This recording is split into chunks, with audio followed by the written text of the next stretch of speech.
morning once again. Now, let's proceed to another subtopic, which is about the learner's non-test data and other information.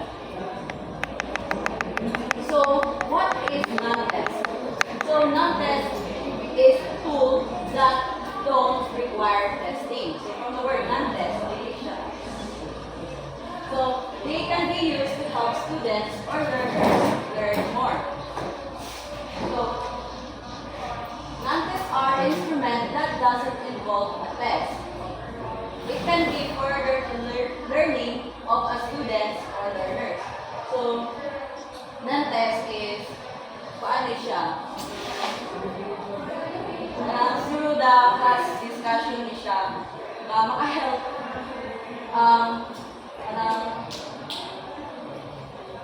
maka-help sa students na makuhaan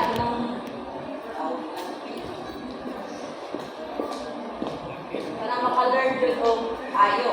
Isang tao na.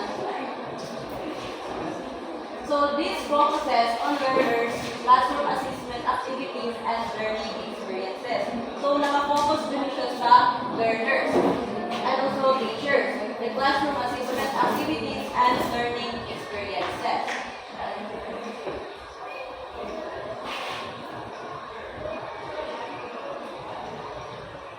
So it is an alternate assessment. Teacher assists the learners to grasp how well they understand and determine the topics or lessons. So the teacher's role here is to assist the learners while doing the non-test to grasp in how well they understand and determine the topics or lessons. So the first one is project.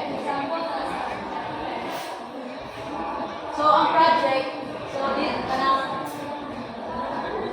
this is Marian. Project are typically created so that students may produce a project of some sort, hoping any of the skills they have learned in the course of use.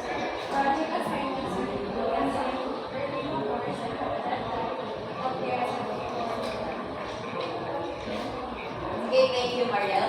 So sa project, of course, mag-produce ka o product or kanang output. So with this, by creating the project, so ang imong mga ideas, imong mga past experience or unsa pa na is gamit nimo siya para manilot imo ang output. Yes. Okay. Next is games. So the teachers give pupils enjoyable exercises to practice and review materials. This engages the scholars to enjoy their activities with learning and review the topics or lesson. So of course, dili naman yung time nga ang students kay ma-board. So magpadula ka nila pero with kanang connection.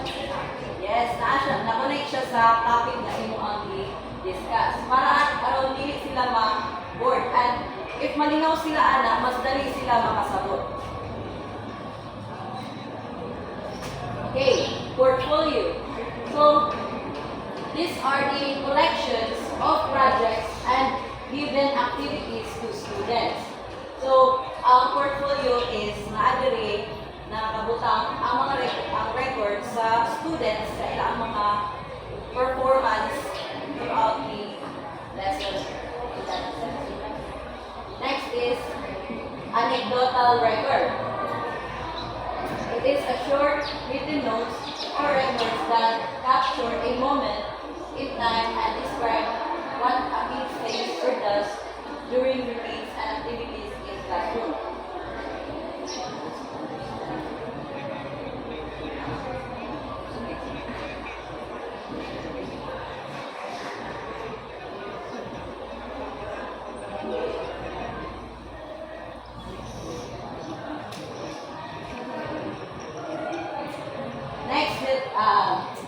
Checklist. So, sa checklist, hindi siya mawala sa klase. So, like sa attendance, di ba? Inside present or absent, or complete ba, or incomplete ba mo ang mga nasabit sa ito ang test.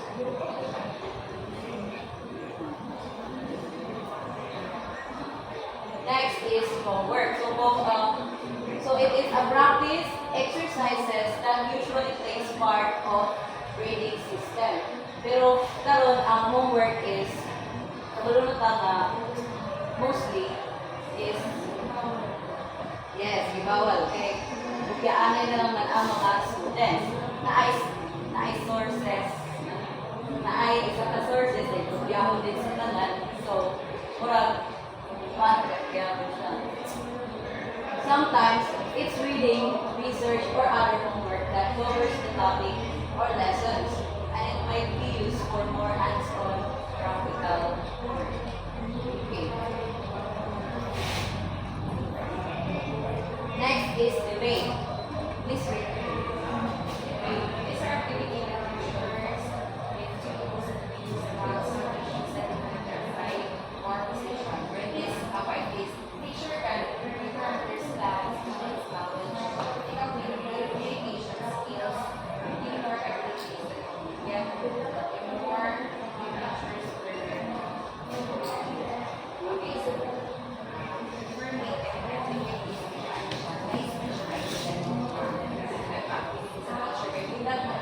ang students, mas mag-improve na nila critical thinking, di ba kayo?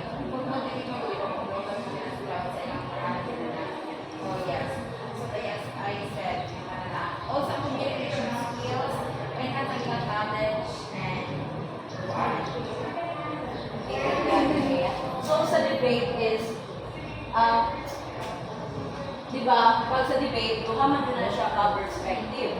And with that is naipanigan ang students. So, asa sila lapit na agree ko yun, or asa sila ni-agree. And with that is mag-clash na dayon na. So, by kanang mag-start na dayon yung debate is magawas na dayon kung sa ila ang mga ideas or kung sa ila ang mga stock knowledge na about anang na topic. With that, makita sa teacher na kani siya, daghan din siya na kuan ani nga lesson kasabot siya ani. So, makakuan niya ang lahi-lahi nga perspective sa students. So, maka-improve din siya sa 21st century skills sa students, especially sa communication, collaboration, and so on. Class participation. So involvement in class is important for gaining the benefits of learning. Of course, if ang student really mo participate, so wala po sila nasamtan. Diba? So, it is important for gaining the benefits of learning despite the fact that it might occasionally be scary. So, kaning class participation, di ba, oral na din siya, mostly. So, na-agree uban na students na mahadlok basta oral. Special, kanang mga improver. Isang pag naa sila idea, pero agyan ng maulaw sila or makulbaan, pagtawgon sila, ma-mental block, so mura na dayo, kuan, wala na dayo sila matubag, agi sa kakulba. So, munang ang uban, magmadok din sila pag abot na sa oral.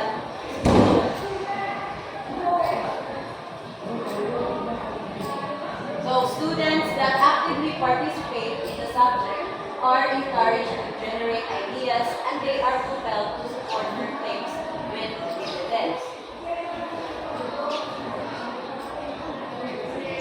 So, kaya sa atong pangbuhat, di ba? Kanang sa oral, masahon ka anang na slide, then share ka sa imong insight. So, di ha, makuha niyo mga na idea ang student o di participate. So, next is interview. Understand? Interview, meaningful conversation, fact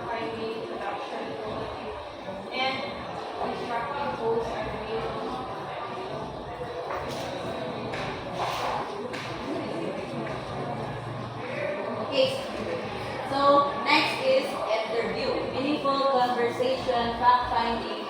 So, sa interview is fact-finding. Of course, so interview is part of the non-test. With this, makawala ka sa mga information or personal information about that certain person. So, the main goal of this is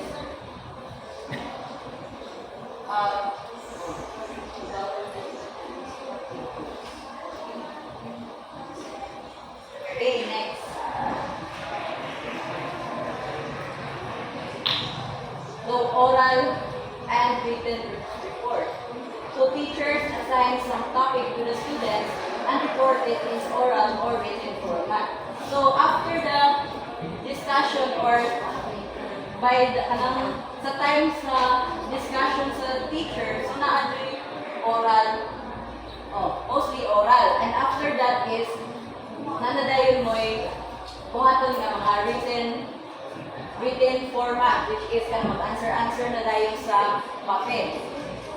Kung unsay nasabtan sa students or nakasabot ko sila, so ang isa sa way nga makita sa teacher nga nakasabot with ang students is kanang essay. Unang usahay, wala like 100 words, essay.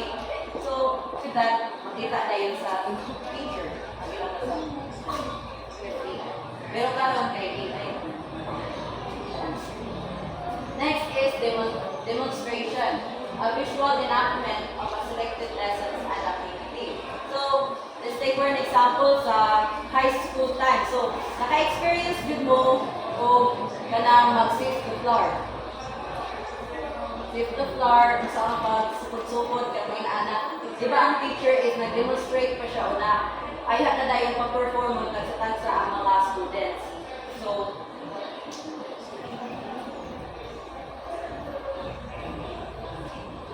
So now let's have a recap. Educators can gain richer understanding of their learners' strengths, weaknesses, and learning styles by strategically incorporating these non-test data points.